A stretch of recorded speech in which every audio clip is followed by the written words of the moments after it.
2026 ခုနှစ်ဖေဖော်ဝါရီလ18ရက်နေ့ဟာ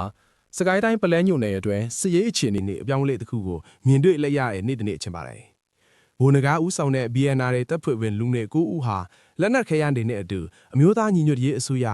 NUG လက်အောက်ခံ PDF တပ်ဖွဲ့တွေစီကိုလာရောက်ပူးပေါင်းခဲ့ကြပါတယ်။ဒီလူငယ်တွေဟာအသက်20ဝန်းကျင်အရွယ်တွေဖြစ်ပြီးဒေသခေါ်ပါကြီးတနတ်လေးလက်ဘုံတီတွေနဲ့ကြီးစံနှင်းဟာကြောင့်ကိုပါယူဆောင်လာခဲ့ကြတာပါ။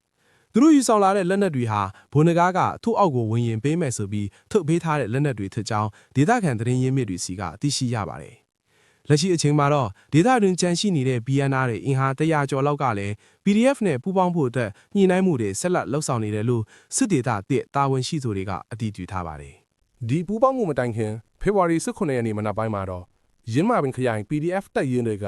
BNI စခန်းတချို့ကိုဝိုင်းဝန်းပိတ်ဆို့ပြီးတရားခံဖမ်းဆီးရေးလုပ်ငန်းစဉ်ကိုစတင်ခဲ့ပါတယ်။အဲ့ဒီအချိန်မှာ BNI ဘက်ကစတင်ပစ်ခတ်ခဲ့တာကြောင့်နှစ်ဖက်အပြန်အလှန်ပစ်ခတ်မှုတွေဖြစ်ပွားခဲ့ပြီး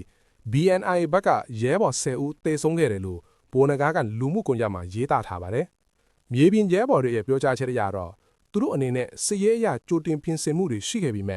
တကယ်ရည်ရွယ်ချက်ကတိုက်ခိုက်ဖို့မဟုတ်ပဲတရားခံဖမ်းဆီးဖို့တာဖြစ်ပါတယ်။ဒါပေမဲ့တစ်ဖက်ကစတင်ပစ်ခတ်လာတဲ့အတွက်ကြောင့်ဒါခုခံရင်တိုက်ပွဲအတွင်းဆောင်သွားခဲ့ရတာဖြစ်တယ်လို့ဆိုပါတယ်။တိုက်ပွဲဟာမနက်9နာရီကနေ17နာရီလောက်ထိကြာမြင့်ခဲ့ပြီးဖေဖော်ဝါရီ14ရက်နေ့မှာတော့မြေပြင်ပစ်ခတ်မှုတွေငြိမ်သက်သွားပြီလို့ဒေသခံတွေကအတည်ပြုပါတယ်။တော်လိုင်းရေးအင်အားစုအချင်းချင်းကြားရှုံထွေးနေတဲ့ဒီအခြေအနေကိုအခွင့်ကောင်းယူပြီးစစ်ကောင်စီတပ်ကပုတ်ပါရွာနဲ့ဇီတော်ကျေးရွာကြားကိုဂျက်လီရနဲ့နှစ်ကြိမ်တိုင်ဘုံကျဲတိုက်ခိုက်ခဲ့ပါတယ်။ဘိုနဂါကတော့စခန်းတိုက်ခိုက်ခံရချိန်မှာစစ်ကောင်စီကိုအကူအညီတောင်းတယ်ဆိုတဲ့ဆွဆွဲချက်တွေကိုညှင်းဆိုထားပါတယ်။ဒီပဋိပက္ခရဲ့အရင်းအမြစ်ဟာ2025နှစ်ကုန်ပိုင်းကစလို့ BNI အနေနဲ့တရားမဝင်ဂိတ်ဖွင့်ငွေကောက်တာတွေနဲ့ PDF ရဲဘော်တွေကိုပိတ်ခတ်တပ်ဖြတ်ခဲ့တဲ့ဖြစ်စဉ်တွေကနေစတင်ခဲ့တာပါ။ပြီးခဲ့တဲ့ဖေဖော်ဝါရီ12ရက်နေ့ကလည်း PDF ရဲဘော်2ဦးကို BNR ဘက်ကပိတ်ခတ်တပ်ဖြတ်ခဲ့တယ်လို့အရင်ကလည်းဖမ်းဆီးထားတဲ့ရဲဘော်တွေကိုပြန်လွှတ်ပေးခဲ့ရတဲ့တာတကားတွေရှိခဲ့ပါတယ်။ဒီလိုရာဇဝတ်မှုကျူးလွန်ခြင်းနဲ့ပြည်သူလူထုအပေါ်ဖိနှိပ်မှုတွေကြောင့်သာ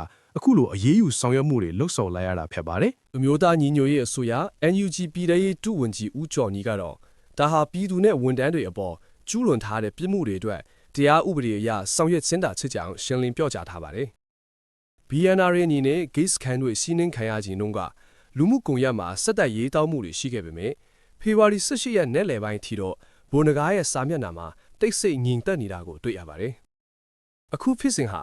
တော်လန်ရေးကာလအတွင်းလက်နက်ကင်ထားသူတွေအနေနဲ့ပြည်သူကိုအကာအကွယ်ပေးဖို့နဲ့စီကံလိုက်နာဖို့ဘလောက်အရေးကြီးသလဲဆိုတာကိုသက်သေပြနေပါတယ်။နောက်ဆုံးရရှိတဲ့သတင်းတွေအရတော့လက်နက်ချပူးပေါင်းလာတဲ့လူငယ်တွေကို PDF တပ်ဖွဲ့ကကောင်းမွန်စွာလက်ခံထားပြီးကြန့်ရှိနေသူတွေနဲ့လည်းညှိနှိုင်းမှုတွေဆက်လက်ပြုလုပ်နေဆဲဖြစ်ပါတယ်။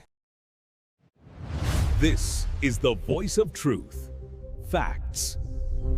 Knowledge. Truth.